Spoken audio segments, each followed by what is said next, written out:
नमस्कार मित्रों।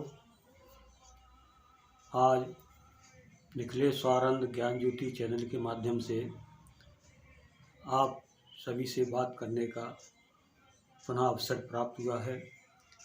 इसमें हमारे परम पूज्य सद्गुरुदेव के जो शिष्य हैं, निखिलेश स्वानंद गुरुदेव के जो शिष्य हैं, उन्होंने कुछ अपनी जिज्ञासाएं, अपने कुछ प्रश्न या भावनाएं भेजी हैं मेरे लिए फ़ोन कॉल के माध्यम से। तो उन्हीं भावनाओं को देखते हुए जो भी उनके विचार हैं उसके उत्तर देने के लिए एक चर्चा के रूप में बात रख रहा हूँ। कुछ लोगों को ऐसा मन के विचार हैं कि हम गुरु दीक्षा ली और हमें कोई अनुभव नहीं हो रहा है, या हम गुरु मंत्र करते हैं फिर भी हमारी समस्याएं जस की तस बनी रहती हैं। हमने कई विधियों से गुरु का पूजन किया, अनुष्ठान किया, गुरु मंत्र किया, लेकिन हमारे अनुभव में ऐसी बात नहीं आ पाती कि जिससे हमारी समस्याएं दूर हों। तो यहाँ पर मैं एक बात स्पष्ट कर दूं कि गुरु का पूजन आपने जिस तरीके से किया वो सर्वोपरि है। और रही बात गुरु मंत्र की, जप करने की, तो बिल्कुल सिंपल विधि है, साधारण विधि है। और जो गुरुदेव ने जो ज्ञान प्रसारित किया है, पूजा का माध्यम बनाया, अनुष्ठान का विधि बतलाई, मंत्रों की विधि बतलाई, मंत्रों की रिदम बतलाई और उनकी क्रिया बतलाई, उनके प्रयोग का तरीका बतलाया और साधक की क्या स्थिति होनी चाहिए वो भी उन्होंने स्पष्ट की।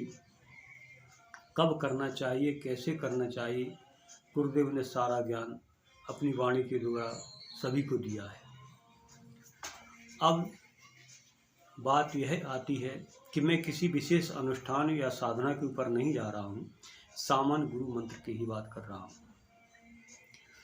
गुरु मंत्र जब आप करते हैं तो यहाँ मैं किसी विधि को नकार नहीं रहा हूँ। जो भी विधियाँ हैं सब सटीक और सही है। यहाँ मैं उन विधियों से अलग ही एक सिंपल वे में बात कर रहा हूँ, सिंपल तरीका से, जिसमें व्यक्ति सामान्य तरीके से करे, लेकिन उसमें थोड़ा सा ध्यान किस बात का रखे उससे मैं उजागर कर रहा हूँ। आपने दीक्षा ली, गुरु को धारण किया। गुरु को धारण करने की बात जहाँ आती है तो वहाँ लोग यही समझते हैं गुरु दीक्षा ले ली, गुरुदेव का चित्र ले लिया, आशीर्वाद ले लिया, चित्र रख दिया अपने पूजा कक्ष में, सुबह स्नान किया, जो भी आपको माला मिली है अथवा आपने बना के ली, चाहे स्फटिक की हो, चाहे रुद्राक्ष की हो, जो भी हो, उससे आप मंत्र जाप किया और सामान्य आपने पूजन भी किया। जैसा आपके अगर पुस्तक के माध्यम से कर रहे तो वो भी सही है, या उस माध्यम से नहीं किया तो गुरु मंत्र बोल के ही आपने पंचोपचार जो भी पूजन किया, आचमन किया, आपने शुद्धिकरण किया, पवित्रता, जैसा भी आपको आता आपने वो किया। अब आप गुरु मंत्र करते हैं। अमूमन व्यक्ति सोचता है कि मैं प्रत्येक दिन की इतनी माला करूँगा और इतने दिन में मैं इतनी माला कर लूँगा। तो बंधुओं, मैं आपकी किसी भी क्रिया के ऊपर कोई सवाल खड़ा नहीं कर रहा हूँ, सारी क्रियाएं सही हैं। थोड़े अपने विचारों की तरफ जाइए और इस चीज़ को ज़रा अपने गहराई से अपने हृदय में इसका परीक्षण कीजिए। क्या आपने गुरु धारण किया है? क्या आप गुरु मंत्र उच्चारण कर रहे हैं?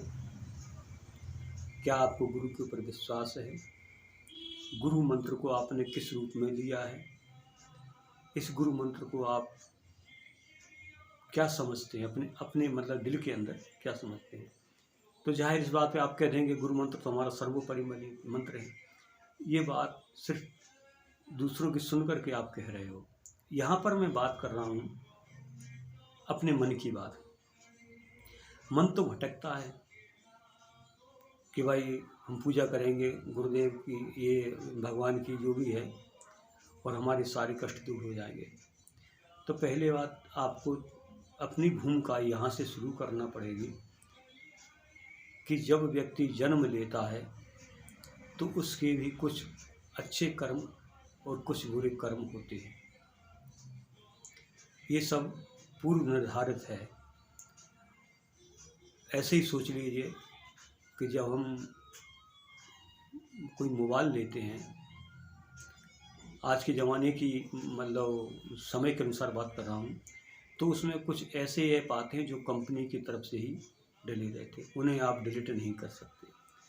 आप चलाना हो तो चलाइए। तो इसी तरीके से जब व्यक्ति आता है तो कुछ आपके कर्म के अच्छे उभरे जो वो संस्कार साथ में आते हैं। उन संस्कारों के लिए या तो भोगिए, क्योंकि भोगने के अलावा और कोई चारा है नहीं कि वो हट जावे, और या फिर उनको स्वीकार कर लीजिए। अब इसमें जो गुरु के मार्ग पे नहीं चलते हैं या किसी भक्ति के मार्ग पे नहीं चलते हैं, तो वहाँ पर बात आती है कि जैसा भी हो वैसा आप भोगिए, जीवन चल ही रहा है। क्योंकि मनुष्य योनि भोग योनि के साथ में कर्म योनि भी है और मोक्ष योनि भी है। पशु पक्षी की जो योनि में वो सिर्फ भोग योनि है, इसलिए मनुष्य योनि को विशेष दर्जा दिया गया है। अब यहाँ बात यह आती है कि हम किस तरीके से करें। तो पहली बात तो आप मन में यह धारणा बनाइए कि हमने गुरु को धारण किया, और धारण करने में जो हमें गुरु मंत्र मिला वह मंत्र हमारा सर्वोपरि है। क्योंकि जो गुरु मंत्र देते हैं वह उनकी चेतना का मंत्र होता है, गुरु के ज्ञान का मंत्र होता है और शक्ति संपन्न होता है। उस मंत्र को आप अपने हृदय में विश्वास के साथ सोच लीजिए कि मेरी सारी साधनाओं, सारे मंत्रों का एक सार है जो गुरु मंत्र है। इस मंत्र को आप प्रतिदिन जप करें। जब शुरुआत में तो मानसिक नहीं हो पाता है, नए नए लोगों की बता रहा हूँ, पुराने लोग जो जैसे कर रहे हैं उनके ऊपर वो अच्छा है जो ये कर रहे हैं। तो आपका गुरु मंत्र मन ही मन में आप ओंठों से बैखरी वाणी जिसको कहेंगे उच्चारण के रूप में आप गुरु मंत्र बोलें। और जहाँ भी आप पूजा करते हैं या जिस जगह आप बैठ कर के करना चाहते हैं, अथवा कोई आपकी उम्र के हिसाब से या कोई शारीरिक तकलीफ है तो आप कुर्सी पर बैठ सकते हैं, तख्त पर भी बैठ सकते हैं, उस पर आप करें। और गुरु के एक एक अक्षर को जो गुरु मंत्र में हैं उनको आप अपनी दृष्टि में लाएं। दृष्टि में लाएं तो उनको देखें, उच्चारण भी करें और सुने भी। ये तीनों क्रियाएं एक साथ होती हैं। इसमें जो बैखरी शब्द आता है वो बोलने का आता है, पश्यंती शब्द जो आता है वो देखने का आता है। तो आप देख भी रहे हैं, सुन भी रहे हैं और कर भी रहे हैं। ये तीनों क्रियाएं आपकी साथ में चलती हैं। इसमें आप गुरु का ध्यान करें, मंत्र के शब्दों का ध्यान करें और उच्चारण करें। धीरे धीरे जब आप उच्चारण करेंगे तो धीरे धीरे यही वाणी आपकी वो पांसु में चली जाएगी। आपके होंठ लेंगे, मंत्र अंदर चलता रहेगा और आपका जप चलता रहेगा। इसमें आप निश्चित टाइम दें।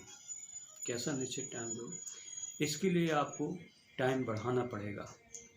आप शुरू में सही तरीके से आप करें, पहले 15 मिनट करें।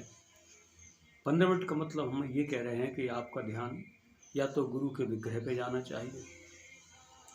ये ज़रूरी नहीं कि आप फोटो, अगर जब नहीं है तो फोटो गुरु के चित्र देख कर सकते हैं, और मन में अगर कल्पना है तो आप मन में भी गुरु के विग्रह को देखें, गुरु के मंत्र के शब्दों को देखें।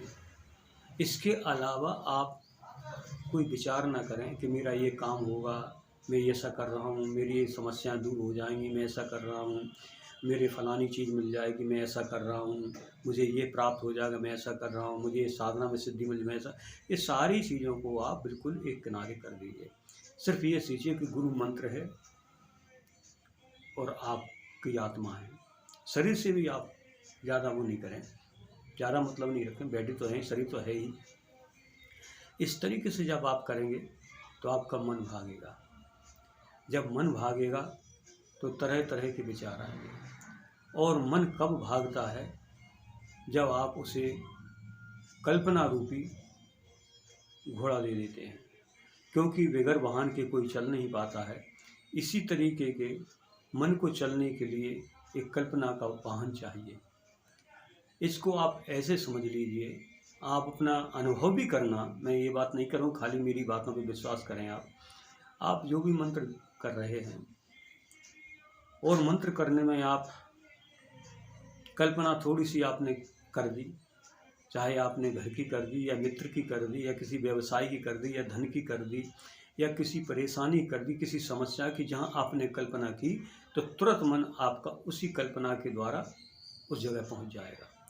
जब उस जगह आपने ही पहुंचा है, जब उस जगह पहुंच जाएगा तो वही चीज़ें ज़्यादा बनाने लगेगा, ज़्यादा दिखाने लगेगा। फिर आपका मंत्र तो चल रहा है लेकिन वहाँ कल्पना दूसरी चीज़ की हो रही है। तो जिसकी कल्पना आप कर रहे हो तो वो भी अपना असर छोड़ती है। लेकिन दूसरी तरफ ये भी कहा गया है कि भाव कुभाव अनख आलसहु और मंत्र जपत मंगल दस दसहु।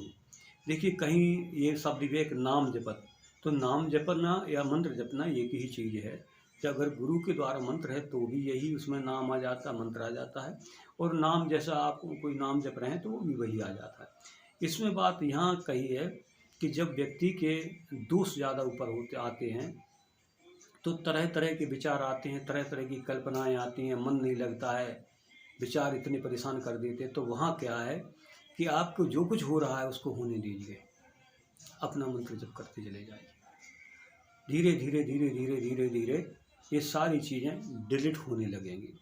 ये इसलिए सामने आती हैं कि जो भी मैसेज जैसे मोबाइल में होते ज़्यादा भर जाते नहीं तो उसे डिलीट करना पड़ता है।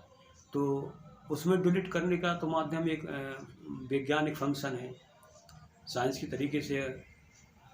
लेकिन यहाँ फंक्शन यही है कि आप जो भी जप करेंगे, मंत्र करेंगे, उसके द्वारा ये डिलीट होता है। जब वो चीज़ें बार बार आएंगी वो आप डिलीट करते, डिलीट मतलब करना कुछ नहीं, सिर्फ अपने मंत्र पे ध्यान देना है, अपनी ध्यान देना है। और ये भी नहीं सोचना कि मैं ऐसा कर रहा हूँ तो ऐसा हो जाएगा, ये कुछ नहीं।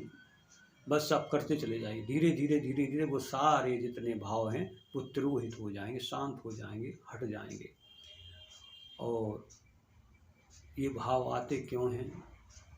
जब आप कुछ अच्छा कार्य करते हैं, मंत्र जप करते हैं, पूजा करते हैं, तो जो आपके दोषयुक्त कर्म हैं ईश्वर उन कर्मों को आगे कर देता है ताकि आपको जीवन में वो किसी तरीके द्वंद्व पैदा न कर सकें, आपका जीवन सही मार्ग पे जाए। उन कर्मों को जब आगे कर दिया जाता है, इधर आप मंत्र जप कर रहे हैं, तो जब मंत्र जप कर रहे हैं तो इसकी जो ऊर्जा बन रही है वो ऊर्जा उन कर्मों को जलाने लगती है। जब वह कर्म जलते हैं तो अपना प्रभाव दिखाते हैं, उसी से हमारे जीवन में ये उथल पुथल आना चालू हो जाती है। कई लोगों को आपने सुना होगा कि जब से हमने मंत्र जप किया या जब से हमने नाम जप किया, भगवान का नाम लिया या कोई काम किया मंत्र पूजा से संबंध, तब से और ज़्यादा परेशानी आ रही है, मन विचलित हो रहा है, तमाम तरीके घर में निगेटिव चीज़ें होने लगती हैं, ऊर्जा में। उसका कारण यही है कि मंत्र आपको ये परेशानी नहीं दे रहा है, आपके ही कर्म हैं, आपके ही पूर्व जन्म का प्रारब्ध है जो आगे 100% में आपको भोगना था। लेकिन आप जो क्रिया कर रहे हैं, मंत्र जप कर रहे हैं या नाम जप कर रहे हैं, उसके द्वारा वह समाप्त हो रही है। जब समाप्त हो रही है तो अपना प्रभाव देता है, उसमें तो आप लगे रहिए, करते रहिए। इस तरीके से करने से धीरे धीरे आपको एक अच्छे अनुभव आएंगे और आपके जो भी कार्य हैं, घर गृहस्थी के हों, नौकरी के हों या किसी तरीके के हों, उनमें भी आपको मार्ग मिलने लगता है। गुरु की कृपा प्राप्त होने लगती है, इष्ट की कृपा प्राप्त होने लगती है। गुरु कोई विशेष व्यक्तित्व नहीं है, गुरु ज्ञान है, गुरु चेतना है।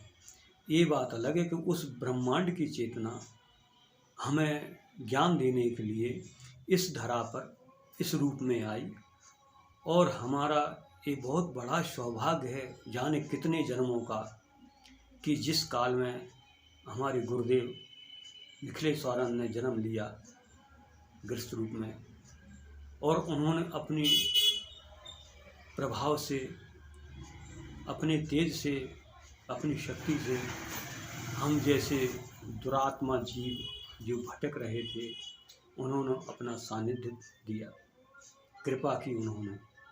अब ये बात अलग है कि उस कृपा को हम कैसे एक्सेप्ट करते हैं या स्वीकार करते हैं।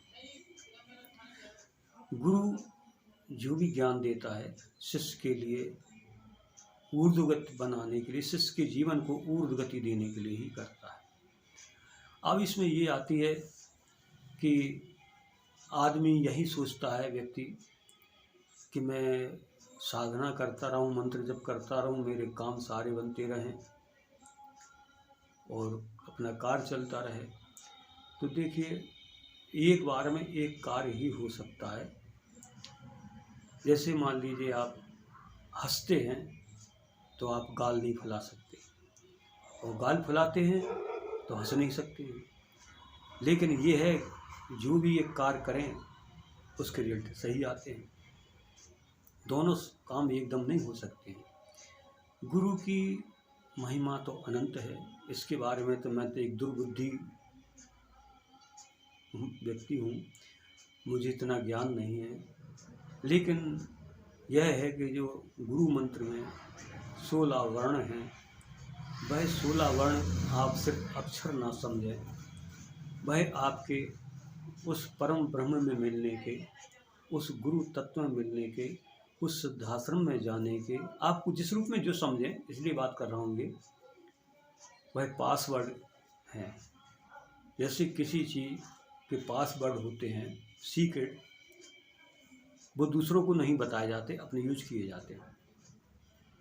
ऐसे ही जो 16 वर्ण हैं वो पासवर्ड है। उस पासवर्ड को आप चेतन कीजिए विश्वास के साथ, तो यही पासवर्ड आपके लिए बहुत लाभ देंगे। इसलिए मैं आपसे जो चर्चा की कि आप जो भी गुरु मंत्र कर रहे हैं या मंत्र करते हैं, उसके लिए आप विश्वास के साथ करिए, आपको लाभ अवश्य ही प्राप्त होगा। ऐसी कोई बात नहीं है कि लाभ प्राप्त ना हो। कई लोगों के फ़ोन कॉल आते हैं, उनको लाभ प्राप्त हुआ, अनुभव प्राप्त हुआ, तो आपको भी होगा। शर्त यही है कि इसके लिए आप धारण कीजिए। धारण का मतलब होता है अपनी आत्मा में विश्वास कीजिए, और विश्वास के सहारे आप इसके लिए जप कीजिए। जितना अधिक आप जप करेंगे उतना अधिक आपके लिए इसके अनुभव प्राप्त होंगे और कृपा प्राप्त होगी। गुरु की शक्ति, गुरु की कृपा तो अनंत है, इसको कोई आंक नहीं सकता है। और वो ऐसे साधक, ऐसे शिष्य सौभाग्यशाली हैं जिन्होंने गुरु मंत्र का जप करना अपना ध्येय बना लिया है। सारी चीज़ें, सारी शक्तियाँ सब इसी में मिल जाएंगी आपको, कहीं भटकने की आपको आवश्यकता नहीं है। आप साधना करना चाहते करिए, कोई रोक नहीं रहा है, वो भी करिए, वो भी गुरुदेव ने मार्ग बताया है। लेकिन अगर आप गुरु मंत्र पर ही विश्वास करते हैं, गुरु मंत्र को ही अपना सर्वोपरि बना लेते हैं, तो यही आपके लिए लाभदायक होगा। इसमें सिर्फ आपके लिए अपना विश्वास कायम रखना है और श्रद्धा युक्त होकर के नियम से आप गुरु मंत्र को टाइम दीजिए। जैसे पहले 15 मिनट, फिर 20 मिनट, धीरे आधा घंटा, फिर 1 घंटे, जितना आप हो सके उतना आप टाइम दीजिए, इतना आप उच्चारण करेंगे। और गुरु मंत्र को मन ही मन में उच्चारण करने का किसी तरीके का दोष नहीं लगता है। जब हम उच्चारण मुख से करते हैं तब विधियाँ लागू हो जाती हैं कि आसन बिछाइए, आचमन करिए, क्योंकि हम मुंह के द्वारा उन शब्दों को उच्चारण कर रहे हैं। और उच्चारण इतना करना चाहिए कि आप स्वयं सुने, दूसरे को सुनाई ना पड़े। गुरु मंत्र को भले ही गुरु मंत्र वही आपके पास है, वही अन्य लोगों के पास है, कभी भी गुरु मंत्र को उच्चारण अपने मुंह से उच्चारण करके किसी दूसरे को नहीं सुना चाहिए, चाहे भले ही वो कोई हो, चाहे गुरु भाई हो, चाहे कोई हो, क्योंकि आपने जो ऊर्जा इकट्ठी की है वो आपके लिए है। इस ऊर्जा को आप यूं ही सुना करके आप बर्बाद ना करें। अपना गुरु मंत्र अपने पास रखें, दूसरा बोलता उसे बोलने दीजिए, सम्मान कीजिए बस। लेकिन अगर आप इस रास्ते पे हैं तो अपना गुरु मंत्र, हाँ गुरु मंत्र है, ठीक है, हाँ यही है, इस तरीके बोल दीजिए आप। लेकिन अपने मुँह से कोई अगर तुमसे कहता है कि भाई तुम बोल उच्चारण करके बताइए, तो अपने मुँह से कुछ उच्चारण करके गुरु मंत्र को किसी को नहीं बताना चाहिए। आपके लिए वो आत्मा, आपकी आत्मा का पावर है। तो इस तरीके से आप करेंगे तो आपको निश्चित लाभ होगा। एक छोटा सा प्रश्न था, उसके बारे में मैंने आपसे चर्चा की। आगे फिर कोई आपका अगर गुरु मंत्र के ऊपर अथवा किसी बात के ऊपर कमेंट आएगा, फिर समय निकाल करके आपके सामने फिर मैं वीडियो के माध्यम से फिर संपर्क करूँगा। अपनी बात रखेंगे हम इन्हीं शब्दों के साथ। निखिलेश स्वर्ण ज्ञान ज्योति चैनल को जो भी माताएं बहनें देखती हैं, भाई देखते हैं, चाहे वो इस देश से हों अथवा दूसरे देश से हों, उन सबको हमारी तरफ से बहुत बहुत धन्यवाद, बहुत बहुत धन्यवाद। सभी सुखी रहें, ईश्वर का आशीर्वाद आप लोगों के साथ बना रहे। नमस्कार।